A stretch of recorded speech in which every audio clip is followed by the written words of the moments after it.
The White House is urging companies to take preventative measures to protect themselves against ransomware attacks following a wave of cybercrimes targeting U.S. infrastructure.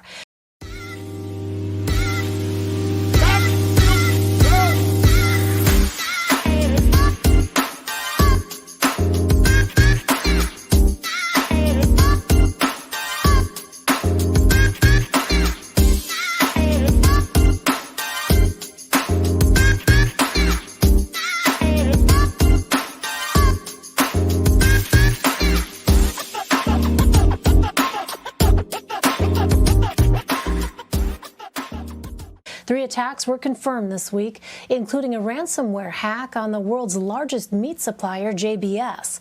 The company says it has resumed most of its operations. Meanwhile, the FBI is attributing the attack to a Russian-linked group. This all comes a month after another cyber attack crippled Colonial Pipeline, halting operations and sending gas prices skyrocketing. This surge in cybercrime is once again raising questions about the vulnerability of our nation's infrastructure and ways to improve it. CBS News Chief Justice and Homeland Security correspondent Jeff Pegues has the latest from Washington. Tonight, the Justice Department taking aim at ransomware attackers, vowing to target them like terrorists, noting the destructive and devastating consequences the attacks are having on critical infrastructure like the JBS meat plant this week and Colonial Pipeline last month. We recognize this is an increasing threat. The White House, too, with an extraordinary warning today to American companies to beef up their cybersecurity because no company is safe. President Biden will take up the recent attacks with Vladimir Putin during their summit in a few weeks. Both dark side and our evil, criminal hacking groups responsible for the two latest and biggest hacks are likely based in Russia. Experts say Putin can no longer be allowed to provide cover for these groups. We need to put additional measures in place to make them blink and be able to exert a little bit more control over what's happening within their territory.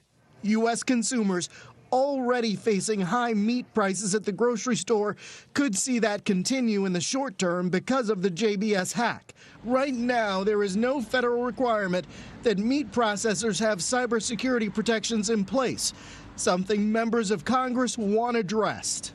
We have to be ready and have a strategy, not only on behalf of the government, the federal government, but also on behalf of the private sector. Better cybersecurity is one way of slowing down the hackers, but the experts also say cutting off the flow of the millions in stolen money or Bitcoin is also key to disrupting the hacking organizations. Elaine. Jeff Pegues, thank you. For more on this, let's bring in Gordon Bitko. He's the Senior Vice President of Policy at the Information Technology Industry Council. It is a trade group that represents some of the world's biggest tech companies. Gordon is also a former FBI Chief Information Officer. Gordon, welcome. Can you put into context for our viewers exactly how ransomware attacks work and what makes them so damaging? Elaine, first, thanks for having me on today. I'm sorry it's to talk about such a difficult subject as this. The simple answer is ransomware is malicious software that a cyber criminal gets onto your computer. Once it's on your computer, they use that to encrypt the data so you can't access it. You can only access it then once you pay the ransom, hence the name ransomware. And the amount of that ransom will depend on how sensitive the data are, what they think of you as a target, how expensive, how much money they think you'll be able to afford to pay. Well, this week, 3 separate hacks on the nation's food and transportation industries were confirmed.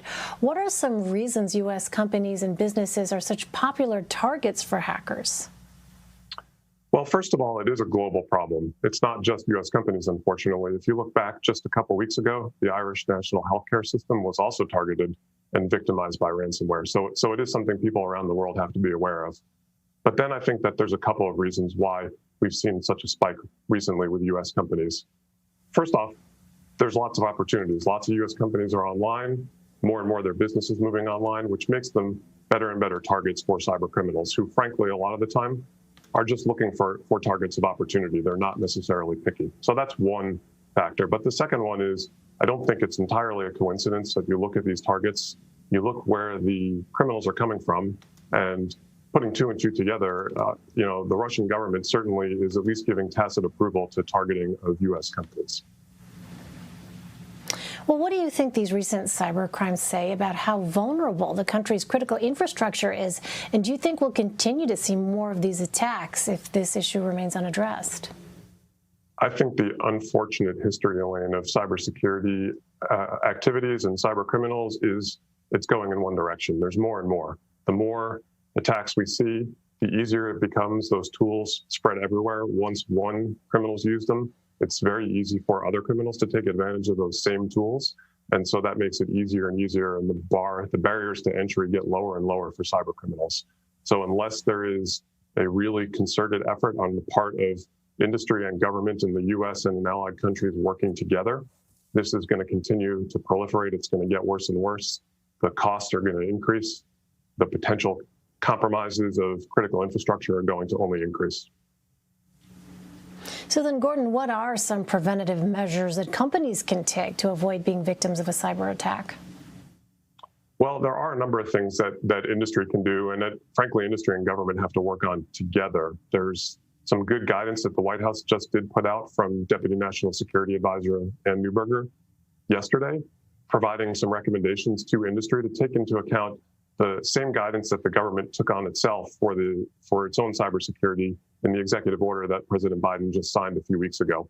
And that spelled out a host of things that the White House thinks it should do for its own cybersecurity and is now recommending that industry should do as well. Some of those are really basic things: have good backups, have a plan for when an incident does happen, because they're going to continue to happen, and you need to think about how to respond. But the most important thing in that guidance and for companies is leadership accountability. CEOs and other leaders in companies need to be thinking about ransomware and other cybersecurity intrusions as operational risks in the same way that they worry about a pipeline being damaged in a storm or any other thing that's going to affect their ability to do business. They have to start taking that level of accountability in the same way around cybersecurity and making those trade-offs and understanding and being prepared, much in the same way they have plans and preparations for when bad weather does occur. They need to have those for when cyber attacks occur. So that's, I think, an important piece of this. But there is, Elaine, another important part here too, which is the government has to continue to move forward. It's started to take more decisive steps, but it's taken a while, and it's important for them to continue to accelerate that. One example of that is there are a couple of key positions in the government right now. The new position for the National Director of Cybersecurity, that's a pending approval within Congress right now for Chris Inglis, who was just nominated, and the Director of CISA, which is the lead agency within Homeland Security responsible for these sorts of attacks, also just scheduled for a hearing. So we need to get those positions moving forward as quickly as possible so there can also be a holistic, all-of-government response to these types of threats. Well, it's certainly such an urgent situation, it would seem. Gordon Bitko for us. Gordon, thank you very much. Thanks for having me on today, Lee.